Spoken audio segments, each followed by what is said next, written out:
Assalamualaikum warahmatullahi wabarakatuh.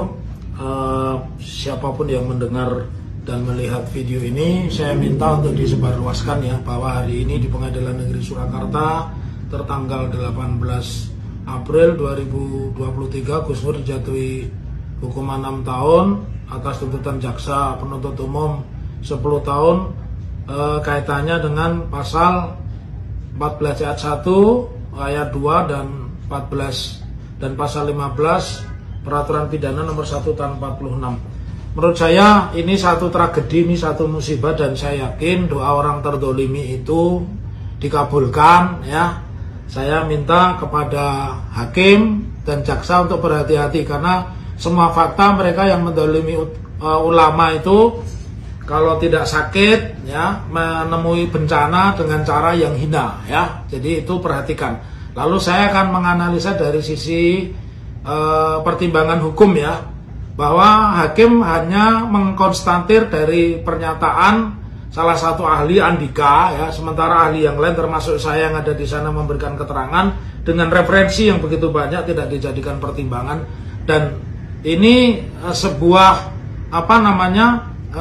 diaroma buruk. Kenapa saya bilang diaroma buruk? Ini sebuah etalase hukum yang disajikan dengan penyajian yang sangat buruk. Kenapa? Di dalam sejarahnya hoax itu tidak pernah ada yang dituntut lebih dari 6 tahun. Ini dituntut 10 tahun dan vonisnya 6 tahun. Ratna Sarumpait yang terbukti saja dia habis operasi plastik tapi mengaku-ngaku dianiaya oleh petugas keamanan, hanya dituntut 3 tahun dan divonis 2 tahun. Jadi dari fakta-fakta ini menunjukkan kepada kita, dari awal saya sudah bilang ini pesanan. Pertama saya sebut pesanan, kenapa? Awalnya didakwanya bukan pasal menyebar hoax ya.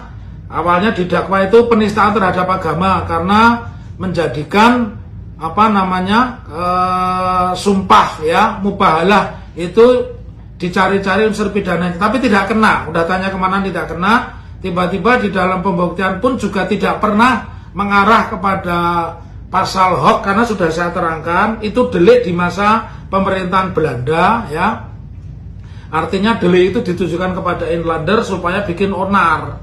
Nah kalau orang demo itu bukan onar, karena demo itu dijamin Undang-Undang 998 tentang penyampaian pendapat di muka umum. Jadi ini hanya pelampiasan kejengkelan saja dari Jakarta. Dan saya masih makin meyakini ya, Pak Jokowi itu pernah ngomong IP saya di bawah 2. Mana ada UGM IP di bawah 2. Jadi dari pernyataan ini tetaplah para penasihat hukum dan ahli warisnya Gus Nur termasuk Gus Nur satu berdoa ya, semoga yang baik diberikan tempat yang baik, yang dolim ya dihukum dengan hukuman sesuai dengan orang dolim ya. Saya makin meyakini tidak pernah ada ijazah, tidak pernah ada UGM menerbitkan seorang sarjana lulus dengan IP 1, itu nggak ada, karena tidak mungkin itu lulus ya.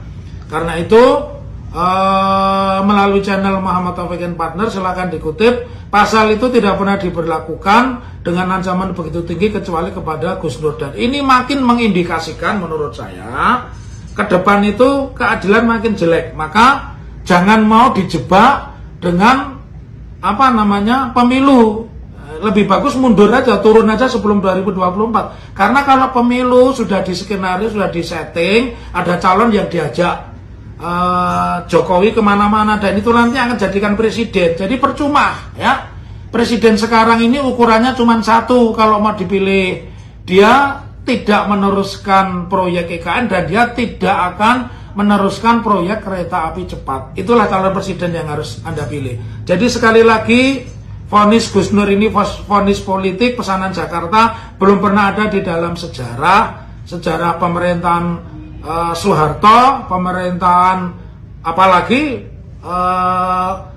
B.J. Habibie, itu presiden yang paling demokratis. Kemudian kepada Gus Dur, kepada SBY, bahkan Megawati pun nggak pernah pasal itu diberlakukan dengan sedemikian sadis.